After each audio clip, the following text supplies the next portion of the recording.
다르게 살아야 합니다. 라는 제목으로 하나님의 말씀 함께 나누겠습니다. 오랜만에 말씀을 증거하죠. 우리나라 보통 얘기 중에 부자가 3, 4대를 넘기기 어렵다 이런 말들을 합니다. 부자가 망해도 3, 4대를 가지만 부자가 이어지기가 3, 4대가 어렵다는 얘기들이 있죠. 그런데 경주에 있는 최부잣집이라는 가문은 무려 12대를 거쳐서 자자손손 부자로 이렇게 살고 있다고 해요. 우리나라 근대사가 굉장히 파란만장했던 걸 감안하면 수많은 가문들이 몰락하기도 하고 일어나기도 했는데 어떻게 이 경주 최부잣집은 유독 12대를 거쳐서 300년 가까이 부자를 유지할 수 있었을까? 여러분들 다 돈 많이 벌고 싶죠? 잘 들으시기 바랍니다.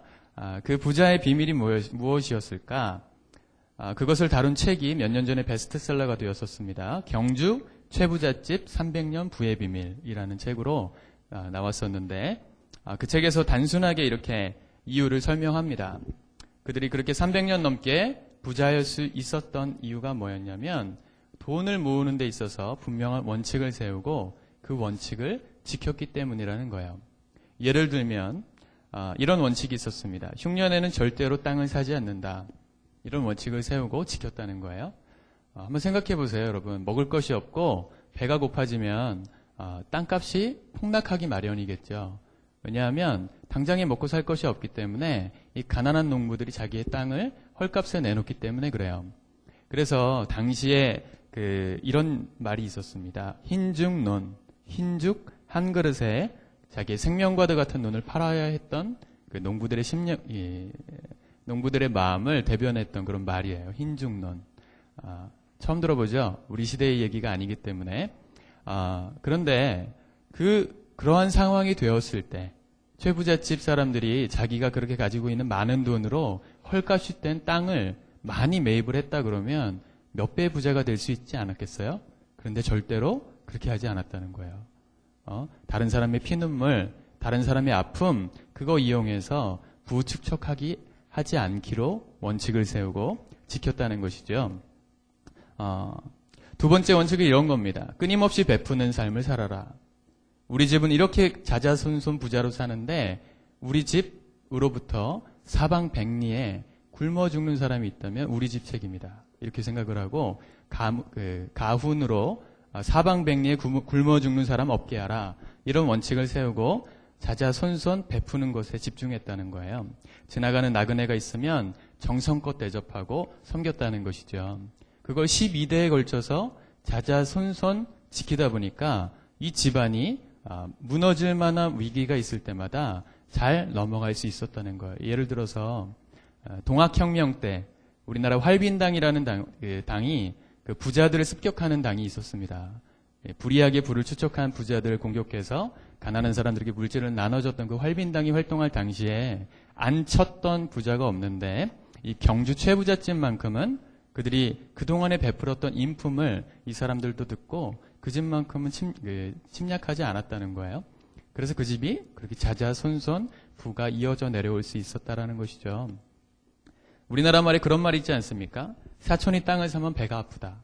이 사촌이면 되게 가까운 거거든요. 그죠? 아버지의 형제의 아들이잖아요. 뭐 예를 들면, 그죠? 굉장히 가까운 사람이 땅을 사도 배가 아픈 건데, 경주 최부잣집 동네에 있던 사람들은 최부자가 땅을 사면 덩실덩실 출무쳤다는 거예요. 왜 그랬냐? 이 사람들은 알았던 거죠. 300년 넘게 경험적으로 알았던 거예요. 뭐를요? 최부자가 부자가 되면 나도 더 잘 살게 되고 그들이 더 잘 살게 되면 내 삶도 부유해진다는 것을 그들은 300년 넘게 자자손손 경험해 왔었기 때문에 최부자가 부자 되는 것을 박수쳐줬다는 것입니다. 세상에 손가락질 당하는 부자도 많지만 이렇게 박수갈채를 받을 만한 부자들도 있어요. 오늘 말씀 가운데 예수님께서 12제자를 파송하시는 장면이 나오고 있죠. 예수님은 제자들에게 3년 반 동안 세상과 다른 삶을 살라고 말씀하셨습니다. 그리고 그렇게 직접 삶으로 보여주셨던 예수님. 오늘 그들을 파송하시면서 너희는 세상과 다르게 살아야 한다고. 세상과 다른 그리고 하나님 앞에 바른 그런 제자로서의 살아가야 한다고 오늘 말씀을 통해서 말씀하고 계시는 것이죠. 저는 오늘 말씀을 통해서 이 제자의 삶에 대해서 여러분들하고 나눠보고 싶습니다. 첫 번째로 우리에게 전해야 될 메시지가 있기 때문에 우리는 다르게 살아야 한다는 것입니다. 한번 따라해 볼까요? 전해야 할 메시지가 있기에 우리는 다르게 살아야 합니다. 아멘이십니까? 여러분들에게 전해야 될 메시지가 있으십니까? 그렇죠? 성경 구약 성경에 보면 열왕기 하 6장에 보면 이스라엘과 아람 사이에 전투가 났던 장면이 기록되어 있습니다. 이 아람 군대가 어마어마한 병력을 이끌고 그 당시 이스라엘의 수도였던 그 사마리아 성을 포위하게 돼요. 이 아람 진영의 그 전술이 뭐였냐면 그 성을 포위해가지고 고사시키는 것, 먹을 것이 없게 되어가지고 이 사람들이 서로 굶어 죽게 만들어서 전의를 포기하게끔 만드는 것이 아람 군대의 전략이었거든요. 실제로 그렇게 합니다. 이 사마리아 성을 포위하고 쥐 한 마리도 나갈 수 없게끔 철두철미하게 그 성을 이제 포위하게 되는 것이죠. 실제로 시간이 지나서 그 성 안에 먹을 것이 없어지게 됩니다. 먹을 것이 없어가지고 비둘기 똥을 먹는 그런 지경에 이르러요. 열왕기하 6장 25절 한번 띄워주시겠어요? 같이 한번 읽어볼까요? 그 당시 상황을 좀 설명하고 있는데 같이 읽어보겠습니다. 시작. 아람 사람이 사마리아를 애워싸므로 성중이 크게 줄여서 나귀 머리 하나에 은 80세겔이요 비둘기 똥 4분의 1갑에 은 5세겔이라 하니 그렇게 말하고 있죠. 여기서 보면 그 비둘기 똥 4분의 1갑 한 통도 아니고 그 한 통의 4분의 1이 얼마에 팔렸다고요? 은 5세겔. 은 한 세겔이 얼마냐면 그 노동자의 4일 정도 되는 품삯이에요. 그러니까 5세겔이면 얼마입니까? 며칠 동안 일해야 돼요? 20일 가까이. 우리 시대로 주 5일제로 했으면 한 달 가까이 일해야 벌 수 있는 돈을 가지고 뭘 샀다고요? 비둘기 똥을 샀다고요. 뭐 그렇게 살았을까? 그 정도로 비참했던 상황을 설명하고 있는 거거든요. 이렇게 먹을 것이 없어가지고 고민하던 그때. 이 나중에 상황이 더 악화돼가지고요. 나중에 정말 먹을 게 없어가지고 집집마다 이렇게 돌아가면서 그 자기 자식들을 잡아먹는 그런 일들이 이스라엘 중에 일어납니다. 그 예수님께서 그 사마리아 여인을 이렇게 우물가에서 만나시는 장면이 나오죠. 그 사마리아 사람들을 왜 사람 취급 안 했냐면 이런 끔찍한 일들이 일어났었기 때문에 사실은 하나님 버린 민족이다 이렇게 생각했었어요. 유다 사람들은. 그래서 사마리아 사람은 상종을 안 했던 건데 끔찍하게 자기 자식을 잡아먹어야만 연명할 수 있었던 그 당시에 그렇게 비참했던 당시가 있었다는 거예요. 그런데 6장에서 그것이 기록되어 있는데 열왕기하 7장에 보면 뜬금없이 나병 환자들이 등장합니다. 문둥이들이 등장해요. 문둥이들. 정상적인 사람들도 먹을 것이 없어서 사람 잡아먹는 그 시대에 나병 환자들이 뭐 먹을 게 있었겠어요? 배고팠겠죠. 그래서 이 사람들이 고민하다가 도저히 죽게 되었으니까 결단을 합니다. 뭘 결단하냐면 야 가만히 앉아가지고 있어봐야 굶어 죽을 바에 우리가 적군이지만 저 아람 진영으로 찾아가가지고 항복하면 뭐 먹을 거 조금 생길 수 있지 않을까. 우리 살 길이 좀 있지 않을까. 이런 생각을 가지고 그 아람 군대로 찾아가요. 그런데 도착해서 깜짝 놀랍니다. 왜 놀라죠? 처음 들어요, 이런 얘기? 처음 듣지 않죠? 왜 놀라냐면 그 사마리아 성을 둘러싸고 있는 그 아람 군대 진영에 사람이 한 사람도 없다는 걸 발견한 거예요.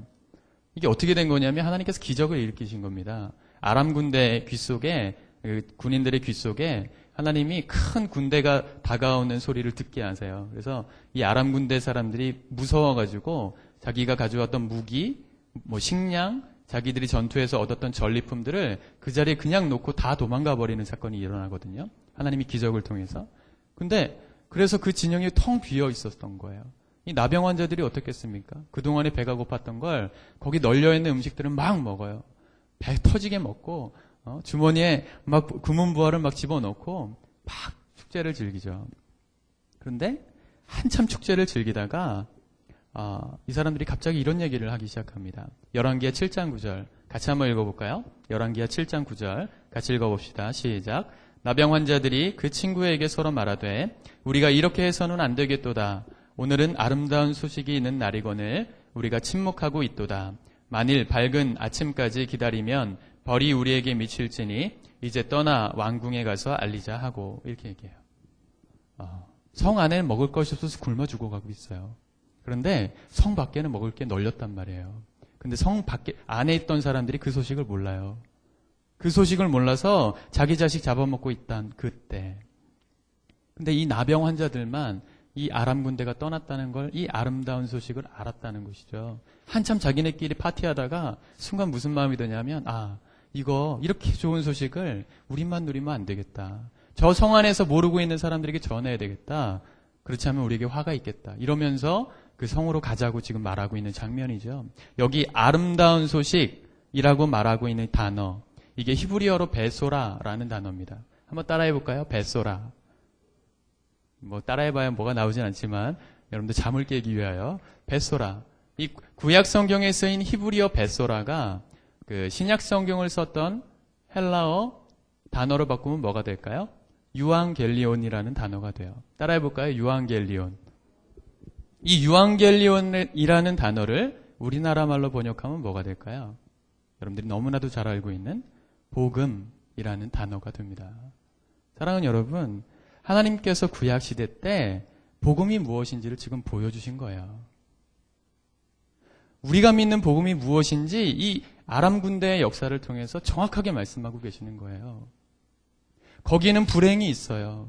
그러나 여기는 행복이 있어요.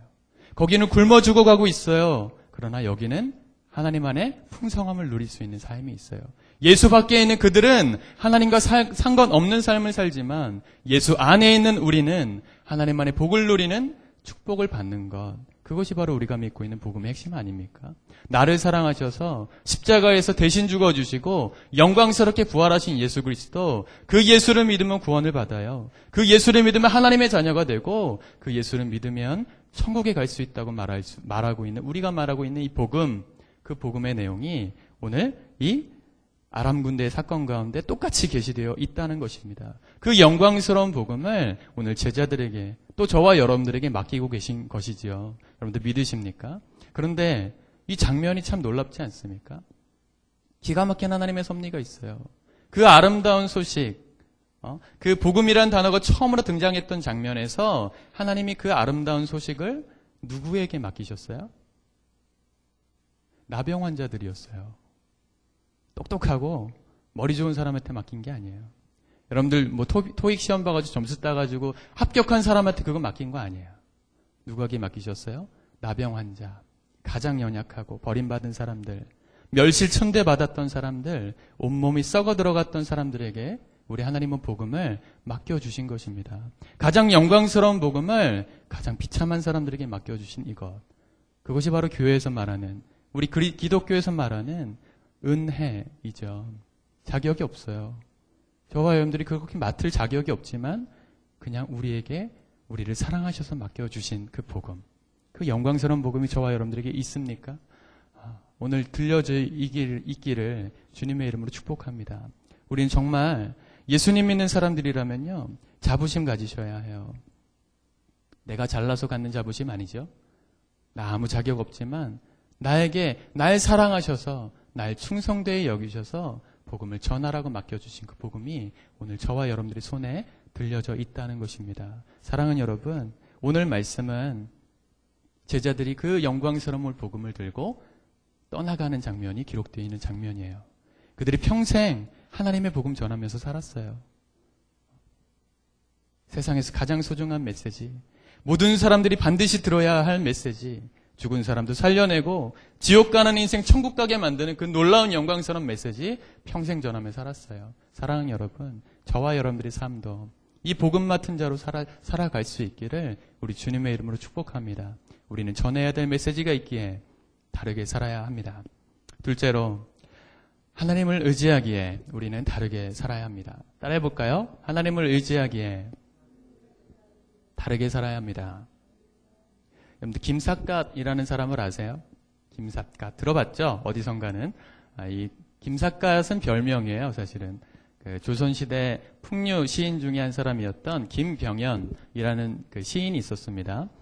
많은 시들을 썼는데 그분이 썼던 시 중에 한 가지, 경세, 라는 시를 하나 읽어드릴게요. 경세라는 뜻은 사람들을 사람들을 경계함으로 깨우쳐주는 시다. 이런 뜻이거든요. 읽어드리겠습니다. 부자는 부유함으로 괴롭고 가난한 자는 가난함으로 괴롭고 굶주리고 배부름은 달라도 괴로움은 일반이로다. 가난과 부함으로 인한 괴로움은 모두 나의 원하는 바 아니니 원컨대 부하지도 가난하지도 않은 사람이 될까 하노라. 이렇게 얘기한 시가 있습니다. 평생 떠돌이로 살았어요. 그래서 부잣집에도 가봤고 가난한 사람들의 집에도 가봤어요. 가보니까 부유한 사람, 돈 많은 사람은 돈 많은 나름대로의 괴로움이 있고 돈 없는 사람은 가난한 나름대로의 괴로움이 있더라는 거예요. 그래서 자기가 원하건대 나는 부하지도 가난하지도 않은 인생 살았으면 좋겠다. 이런 시를 남긴 거거든요. 이런 인생이 있을 수 있을까요, 여러분? 여러분들 부하지도 가난하지도 않으면서도 행복한 그런 삶을 살려면 어떻게 해야 될까요? 가능할까요? 누가 가능할까요? 혼자 떠들고 있죠? 누가 가능할까? 저는 하나님을 의지하며 사는 사람이 가능하다고 믿습니다. 여러분들 아멘이세요? 여러분들 하나님 의지하지 않고요. 돈 의지하고 살면요. 부자가 돼도 괴롭고 가난해도 괴로워요. 하나님이 내 인생의 목적이 아니고 돈이 내 인생의 목적이 되면 돈 많이 벌어도 괴롭고 돈 없으면 더 괴로운 거예요. 오직 하나님만 의지하며 살겠다는 각오로 살아가는 사람, 그 사람에게 모든 괴로움을 초월한 인생을 살 수 있다고 말씀하시고 계시는 것이죠. 그래서 오늘 예수님께서 제자들을 떠나보내시면서 이렇게 말씀하십니다. 8절, 9절 같이 한번 읽어볼까요? 오늘 본문 8절과 9절 같이 읽읍시다. 시작. 명하시되 여행을 위하여 지팡이 외에는 양식이나 배낙이나 전대의 돈이나 아무것도 가지지 말고 신만 신고 두벌옷도 입지 말라 하시고 이렇게 말씀하십니다. 예루살렘 지역이 우리나라로 따지면 평창 정도 되는 고도에 있는 땅입니다. 한 750m 정도 돼요. 고도가. 거기서부터 그 차로 버스를 타고 이렇게 꼬불꼬불한 버스 길을 타고 한 30분 정도 가면요. 사해바다가 나오거든요. 사해바다의 그 고도가 얼마냐면 마이너스 398m예요. 그 고도 차이가 한 1200m 정도 나는 거죠. 차로 30분 정도 가면 그 짧은 거리가 굉장히 급경사로 되어 있다는 것이죠. 그래서 그 당시에 그 예루살렘에서부터 그 사해바다까지 걸어가는 길은 그 협곡이었기 때문에, 그렇게 가파른 협곡이었기 때문에 지팡이가 없으면 가기가 참 어려웠어요. 예수님도 그걸 아셨던 겁니다. 그래서 제자들이 전도 여행을 떠날 때 지팡이만은 허용하셨던 거예요. 그건 가지고 가라. 지팡이가 없으면 안 되거든요. 그런데 지팡이 하나 가졌으면 어때요? 예수님 뭐라 하세요? 다른 것은 가지고 가지 말라고 하시는 것이죠. 그죠? 지팡이 하나 있으면 되니까 다른 거 염려하지 말고 그걸 떠나. 이렇게 말씀하고 계시는 게 오늘 예수님의 말씀입니다. 여러분들 이거 어떻게 들리세요? 황당하지 않습니까? 지팡이 하나 들고 있으면 뭐 밥이 나와요? 뭐 쌀이 나와요? 돈이 나와요? 어떻게 하라는 거예요? 그거 들고 가라고 하는 예수님의 말씀이 여러분들 생각할 땐 좀 황당하지 않아요? 저는 그렇게 황당하게 좀 보일 때도 있더라고요. 참 무책임해 보이는 명령 같다. 그렇죠? 그런데 사실은 이 말씀은요, 무책임한 명령이 아니라 지극히 유책임한 명령입니다. 하나님이 무한 책임지신다는 말씀인 것이죠. 내가 너희에게 필요한 것 다 알아. 너희에게 뭐가 있어야 될지 내가 아니까 그냥 지팡이 하나만 들고 가라. 그러면 그때 상황에 따라, 필요에 따라, 너희 형편에 따라 내가 채워줄게 라고 약속하고 계시는 예수님의 약속인 것이죠. 예수님이 다 책임져 줄 각오가 되어 있으시니까 주님 말씀 믿고 그냥 너는 떠나라. 내가 책임진다. 예수님 말씀하고 계시는 지극히 무한 책임한 말씀이세요. 아멘이십니까? 여러분들 이런 인생 살고 싶지 않으세요? 내가 예수님만 의지하고 살아가는 그 믿음의 삶 살아보고 싶지 않으세요? 단순히 하나님만 믿고 따라가는 삶. 오늘 주보에 제 얘기가 좀 틀렸더라고요. 그죠? 주보 여러분들 잘 안 읽으시죠? 주보 한번 보세요. 주보에 보면 제 얘기가 실렸는데 조금 일찍 공개가 돼서 조금 사실은 조금 부담스러운 면도 없진 않은데 제가 올 연말까지만 사역을 하기로 했습니다. 그런데 어디 교회를 뭐 떠나는 게 아니고 하나님께서 이렇게 개척으로 부르시는 부르심이 있어서 제가 순종하기로 한 것이거든요. 사실은 오늘 말씀이 저에게는 굉장히 큰 도전이었고 저에게 격려하시는 말씀이었습니다. 제가 올 초에 하나님께서 저에게 주신 말씀이 있어요. 제가 개척으로 나갈 것에 대해서 올 1년 내내 하나님께서 말씀하셨더라고요. 살펴보니까 올 초 연초에 말씀 뽑잖아요. 그때 하나님 뭐라 말씀하셨냐면 하바국 3장 18절 19절 나는 여호와로 말미암아 즐거워하며 나의 구원의 하나님으로 말미암아 기뻐하리로다. 주 여호와는 나의 힘이시라. 나의 발을 사슴과 같게 하사 나를 나의 높은 곳으로 다니게 하시리로다. 아멘. 오직 주님만으로 즐거워하고 주님만으로 기뻐하는 삶을 살아라. 말씀하셨더라고요. 전 몰랐어요. 그때 받았을 때는 그래 올 한 해는 정말 기쁘게 사역해야지 이런 마음으로 열심히 주님만으로만 기뻐해야지 이런 마음으로 이제 달려왔는데 하나님께서 때마다 시마다 저렇게 계속해서 어떤 이런 말씀을 주셨습니다. 틀에서 벗어난 삶을 살고 틀에서 벗어난 목회를 하라. 틀에서 벗어난 목회. 하나님 그게 뭡니까? 아직 저는 준비가 안 된 것 같고 때가 안 된 것 같은데 하나님 정말 저를 어떤 홀로서기를 원하시는 것입니까? 를 계속해서 물어봤어요. 제가 기도하고 제가 5월 달에는요 도저히 제가 다 잘 모르겠어가지고 하나님께 이렇게 기도했습니다. 하나님 제가 만약에 하나님께서 정말 떠나는 것이 주님 뜻이면 제가 기도원처럼 테스트하겠습니다. 하나님 내가 그 당시에 제가 임대 아파트 청약을 넣고 있었는데 하나님 제가 지금 여기 제가 원하는 지금 넣으려고 하는 여기다가 제가 아파트를 넣을 테니까 하나님 여기가 되게 하시면 제가 하나님 뜻인 줄 알고 그 집을 성전 삼고 교회를 시작하겠습니다. 그런 기도를 했어요. 사실 1년 반 넘게 안 됐었기 때문에 이 용인이 굉장히 어렵더라고요. 임대가 되기가.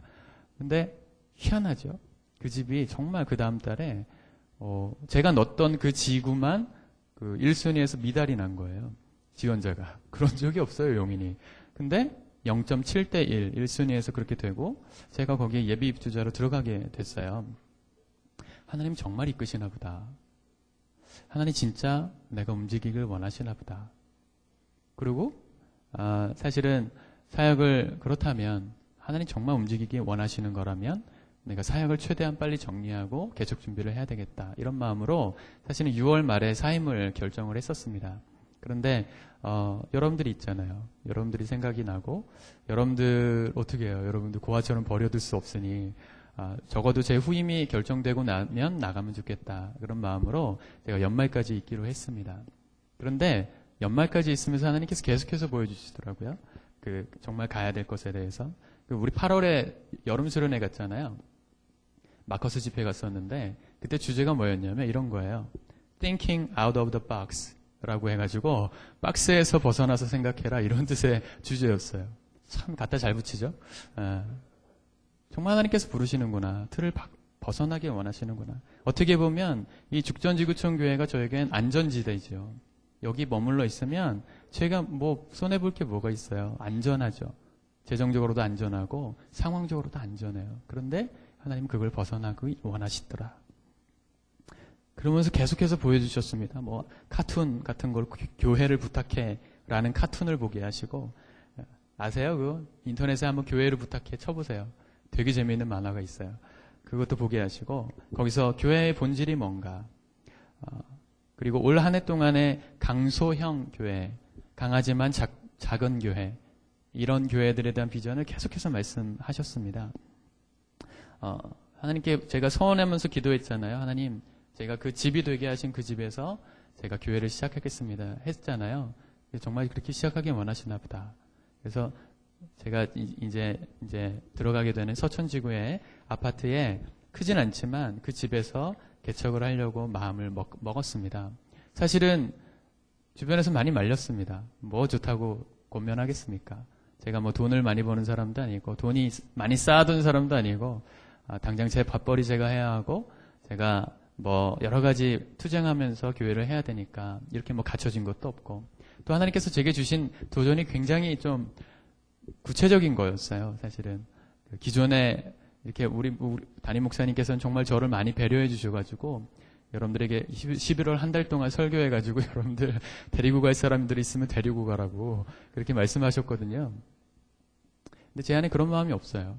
저는 여러분들 이 죽전지구촌 교회가 잘 섰으면 좋겠어요. 왜냐하면 그게 저에게도 기쁨이에요. 그리고 두 번째는 저에게 도전하신 교회의 형태는 기존 신자가 없는 교회입니다. 순수히 전도해서 전도를 통해서 처음 예수님 믿게 되는 사람들과 신앙생활 하기를 도전하셨어요. 참 쉽지 않겠죠. 저도 지금 굉장히 좀 당황스럽지만 하나님 말씀이 분명하기 때문에 제가 따라가려고 해요. 그럼 따라가려고 제가 결정하고 나니까 제가 마음속으로 어려웠던 것들이 몇 가지가 있었는데 그 중에 한 가지가 뭐였냐면 목사 안수 문제였습니다. 제가 섬기는 교회가 없으면 목사 안수를 어떻게 받을 수 있을까 사실은 고민하고 있었는데 우리 교회 목사님께서 정말 배려를 해주셔서 목사 안수를 받을 수 있도록 이렇게 우리 교회 나가기 전에 받을 수 있도록 배려해 주셨어요. 제가 사실은 목사 안수를 포기했었어요. 왜냐하면 하나님 뜻이 분명하고 상황이 그렇게 되지 않으면 상황이 아니라 말씀 따라 순종해야 되겠다는 말씀이 좀 더 있어서 제가 평생에 전도사로 살아도 복음 전하며 살면 되지 이런 마음으로 그냥 나가려고 했는데 하나님이 다 알아서 준비하셨더라고요. 정말 오늘 말씀에 지팡이 하나 들고 갈 각오만 되어 있으면 하나님께서 그때그때마다 필요에 따라 상황에 맞춰서 허락해 주시겠다는 것들을 말씀해 주시더라고요. 올 한 해 동안에 그걸 경험하게 하셨습니다. 하나님이 그때마다 필요한 것들을 공급해 주셨어요. 어느 때보다 제가 저희 교회에서 정말 많은 걸 받았습니다. 뭐 작게는 고구마 하나부터 상추 한 장부터 시작해가지고요. 너무너무 많은 걸 받았어요.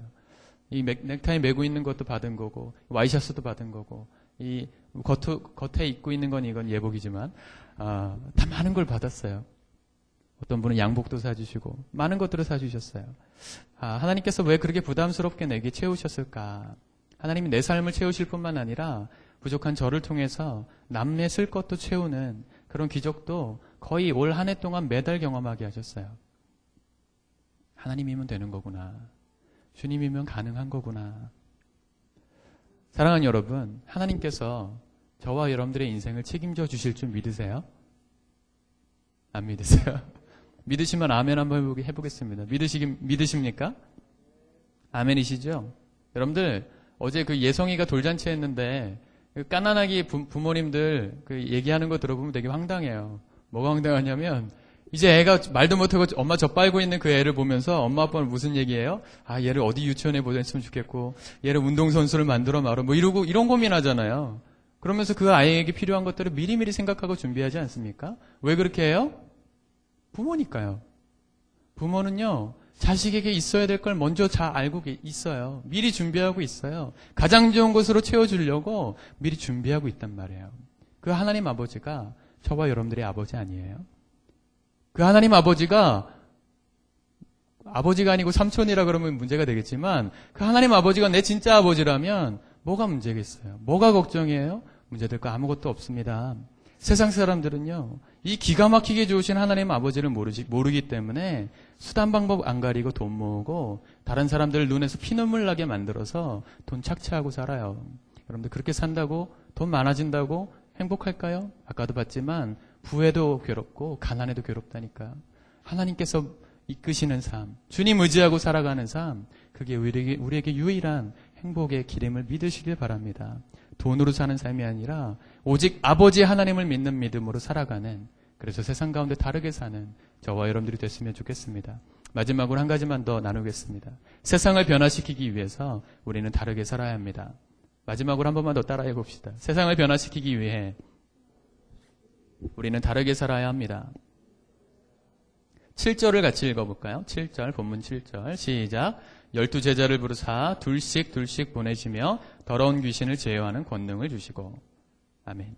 여기 보니까 예수님께서 제자들을 보내실 때 빈손으로 보내신 거 아니에요. 그죠? 너희들끼리 한번 나가가지고 박터지게 고생하면서 전도 노하우 한번 쌓고 와라 이런 식으로 보내시지 않았다고요. 예수님께서는요, 그때마다 필요한 물질적인 축복도 채워주시겠다. 아까 말씀드린 대로 약속하셨지만 또 한 가지 중요하게 우리에게 주신 것이 무엇이냐면 영적인 능력도 같이 주셨다는 거예요. 영적인 능력. 말씀해 보니까 귀신을 제어하는 권능을 주셨고 이렇게 말하지 않고 뭐라 말해요? 권능을 주시고 이렇게 되어 있죠. 이게 헬라어의 계속적 용법이라 그래서 한 번 주고 끝나는 것이 아니라 주시고 또 주시고 필요에 따라서 채워주시고 계속 주시는 하나님의 역사를 가리키는 말이거든요. 그런데 그 권능이 어떤 권능입니까, 여러분? 귀신도 제어할 수 있는 권능이에요. 귀신. 강력한 권능이라는 것이죠. 이런 인생이 얼마나 행복하겠어요. 하나님 물질도 채워주시고 그때그때마다 귀신도 제어할 수 있을 만큼의 강력한 권세를 채워주시는 삶. 그렇게 살아가게 만들어주시겠다 약속하시고 오늘 제자들을 보내신 거거든요. 그렇게 약속을 받고 하나님이 공급하시는 것으로 살아가는 사람들의 삶이 어떨까? 그것이 바로 본문의 마지막 절 13절입니다. 13절 같이 한번 읽어보겠습니다. 시작. 많은 귀신을 쫓아내며 많은 병자에게 기름을 발라 고치더라. 그 당시에 가장 절실했던 문제가 이 두 가지입니다. 귀신과 질병이었어요. 미신이 판을 치던 시대여가지고 귀신 때문에 고생하던 사람들이 많았어요. 의학이 발달하지 못했던 시대여가지고 사소한 질병 하나 걸려서 많이 죽어갔던 시대였거든요. 근데 예수님께서 주신 이 권능을 가지고 제자들이 귀신과 질병을 치료하면서 다녔단 말입니다. 이것이 그리스도인의 영향력이에요, 여러분. 아멘이십니까? 사랑하는 여러분, 하나님이 우리의 삶을 채워주실 거예요. 내 삶이 풍족해질 거예요. 근데 거기서 머무르면 안 돼요. 하나님이 날 채워주셨다면 나는 남을 채워주는 인생을 살아가기를 원하시는 것이 하나님의 마음이고 그게 그리스도인의 영향력입니다. 아멘이십니까? 주님 주신 것 가지고 그렇게 살지 못하는 사람 찾아가서 나눠주고 섬겨주고 그 사람이 절실한 문제 해결해 주는 것, 그게 그리스도인들의 영향력 있는 삶이거든요. 그러면 어떻게 우리가 그렇게 영향력 있는 그리스도인으로 살 수 있을까? 어떻게 시작할 수 있을까? 여러분들 어떻게 생각하세요? 오늘 마가복음 6장의 말씀을 읽었는데 이 마가복음 6장에서 제자를 파송하시는 장면이 마태복음 10장에서 똑같이 나옵니다.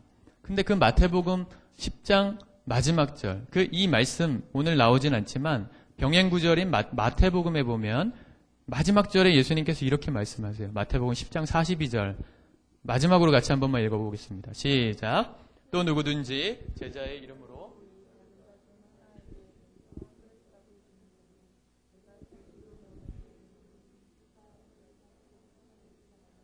아멘, 아멘. 한번 따라해 보겠습니다. 냉수 한 그릇부터 시작하자.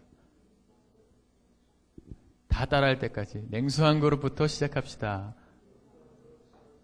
옆 사람한테 한번 물어보세요. 집에 냉수 한 그릇 없으십니까? 이렇게 한번 물어보세요. 없으신 분. 다 있죠? 냉수 한 그릇 없는 사람이 어디 있어요? 사랑하는 여러분, 그리스도인들의 영향력 있는 삶이라는 것은요, 우리가 그렇게 살아야 한다는 것은요, 성경에서 뭐 어마어마한 결단을 요구하는 게 아니에요. 여러분들의 물질을 어마어마하게 깨트려가지고 적금 깨가지고 이렇게 그런 걸 원하시는 게 아니에요. 여러분들의 시간을 무지막지하게 들여서 하는 걸 원하시는 게 아니고 오늘 말씀해 보니까 어떻게? 냉수 한 그릇부터 대접하는 사람. 그 사람이 그리스도인의 영향력 있는 삶을 산다는 거예요. 이거 못할 사람이 누가 있습니까? 그렇죠? 그 냉수 한 그릇에 정성을 담고 내 마음을 담아서 내 주변에 어려워하는 사람들을 대접하기 시작할 때 그게 바로 그리스도인의 영향력 있는 삶의 시작이 될 수 있다고 오늘 성경은 말하고 있는 거예요. 어려운 일 아닙니다. 오늘 당장 시작할 수 있는 그것. 그 냉수 한 그릇을 여러분들 찾으셔야 해요. 그래야 우리는 세상을 바꾸는 그리스도인으로 살 수가 있어요. 냉수 한 그릇처럼 별로 대단해 보이지 않고 드러나지 않는 것에서부터 우리는 세상과 다르게 사는 연습을 해야 합니다. 세상과는 다르게, 그러나 하나님 앞에서는 바르게 사는 연습 지금부터 하셔야 합니다. 냉수 한 그릇부터. 사람들에게 말 한마디를 해도 친절하게 할 수 있잖아요. 잘 지냈어? 이렇게 할 수 있잖아요. 그죠? 대답도 친절하게 할 수 있잖아요. 그죠? 어렵고 힘든 사람들 있으면 집으로 초대할 수도 있잖아요. 따뜻한 밥 한 끼 대접할 수 있잖아요. 여러분들 애인하고 한번 영화 보고 데이트할 돈 아껴가지고 헌금할 수도 있고 구제할 수도 있어요. 아까워요? 도저히 못하겠어요? 하루에 5분, 10분 투자해가지고 여러분들 어려워하고 힘들어하는 목원들을 위해서 기도할 수 있지 않아요? 교회를 위해서 기도하고 목회자들을 위해서 기도할 수 있습니다. 대단한 물질 희생 아니어도, 대단히 시간 많이 버려도 되는 것, 그런 거 아니에요. 어렵지 않게 지금 당장 시작할 수 있는 것, 그것에서부터 주님은 실천하라고 오늘 도전하고 계시는 것입니다. 이 작은 실천을 통해서요, 하나님은 우리의 영향력을 키워주시길 원하고 계시는 거예요. 특별히 그렇게 하는 사람에게 주님은 결단코 상을 잃지 않는 삶으로 바꿔주시겠다 약속하고 계시는 거예요. 작은 시작이 중요한 겁니다. 아멘이십니까? 에디슨이 최초의 전구를 만들었죠. 전구. 최초의 전구 보셨어요? 제가 디트로이트 포드 박물관에 한번 간 적이 있는데 거기서 에디슨 박물관도 가까이 있더라고요. 뭐 정식 박물관인지 모르겠어요. 근데 최초의 전구라고 나와 있는데 기록에 보니까 이렇게 되어 있는 거예요. 그 최초의 전구가 얼마나 희미했냐면요. 이 전구에 이게 불이 켜졌는지 안 켜졌는지를 확인하려고 옆에서 촛불을 켜가지고 이렇게 확인을 했어야 된다는 거예요. 그게 최초의 전구였다는 겁니다. 안 보여가지고요. 희미했다는 거죠. 근데 오늘날 그 에디슨이 전구 발명한 거에 대해서 누가 뭐라 해요? 그게 미약하다 누가 말해요? 아무도 없죠. 포드 박물관에 뭐가 있냐면 라이트 형제가 만든 최초의 비행기가 이렇게 전시되어 있는데 그 비행기가 처음에 하늘을 날 때 몇 초 난 줄 아세요? 몇 시간 이미 말해버렸네. 12초 날았어요. 12초. 하늘을 12초 나르고 떨어져서 곤두같이 쳐가지고 깨져버렸어요. 비행기가. 참 허무했겠죠? 거기 포드가 만든 최초의 자동차가 있는데 그 자동차가 최초로 이렇게 길을 달리기 시작했을 때 속도가 몇 킬로인지 아세요? 몇 마일이었냐면 2마일 정도 속도가 났어요. 2마일이면 한 3.4km 정도 되거든요. 키로수로 하면. 이 사람이 걷는 속도가 몇 킬로일까요? 4km 정도 나오거든요. 사람이 걷는 속도보다 느렸다는 거죠. 차가. 덜덜덜덜. 또 이게 느리기뿐만 아니라 승차감이 최악이어가지고 타고 있으면 엉덩이에 뭐 관절이 나갈 정도였다고 해요. 그리고 앞에서는 엔진에서 막 검은 연기가 막 이렇게 치솟아가지고 차를 타고 가면요 얼굴이 새까매져가지고 사람이 그래서 그런 기록이 있어요. 그 옆에서 이렇게 마차를 끌고 가던 마부가 그 자동차 타고 가는 사람을 이렇게 보면서 아유 고생 많으십니다. 제가 좀 너무 고생하는 것 같은데 괜찮으면 내가 내 마차로 태워줄 테니까 공짜로 타라고 막 이랬다고 그랬다는 거예요. 최초의 자동차. 그죠? 처음엔 다 그렇게 미미하고 시시했거든요. 근데 오늘날 그 사람들이 만들었던 그 최초의 시작을 누가 뭐라 해요? 그들의 시작이 작았다고 누가 말합니까? 아무도 없죠. 오늘날 전구가 없다고 생각해 보세요. 비행기가 없다고 생각해 보세요. 자동차가 없다고 생각하면 이 뭐 상상이 안 되는 일 아니에요?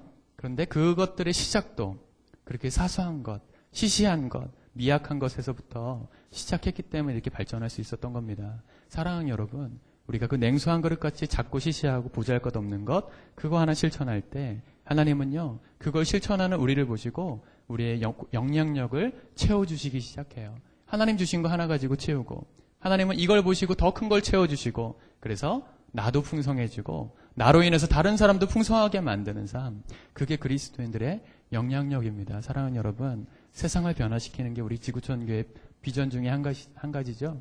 여러분들이 그렇게 살 수 있어요. 여러분들이 지금부터 실천할 수 있는 작은 그 냉수 한 그릇, 오늘 찾으실 수 있기를 우리 주님의 이름으로 축복합니다. 오늘 주님께서 우리 마음 가운데 주신 이 세 가지를 품고 다르게 삶으로 말미암아 우리가 만나는 세상이 놀랍게 새로워지고 하나님의 역사들로 가득 찬 저와 여러분들의 인생이 될 수 있기를 우리 주님의 이름으로 축복합니다. 우리 함께 기도하겠습니다.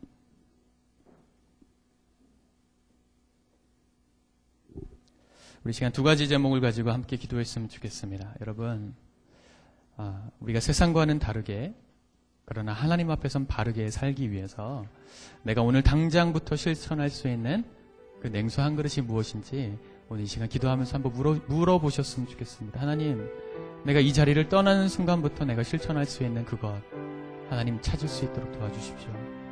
우리가 그렇게 먼저 기도했으면 좋겠고, 두 번째는 그 깨달은 것을 가지고 실천함으로 하나님, 내가 하나님 앞에서 상 받고 나로 인해서 세상이 놀랍게 변화되는 그런 영향력 있는 인생을 살아갈 수 있도록 도와주옵소서. 하나님 한 분만 오직 의지하여 살아가는 그 위대한 인생을 살 수 있도록 도와달라고 이 시간 우리 통성으로 한번 믿음을 담아서 기도하도록 하겠습니다.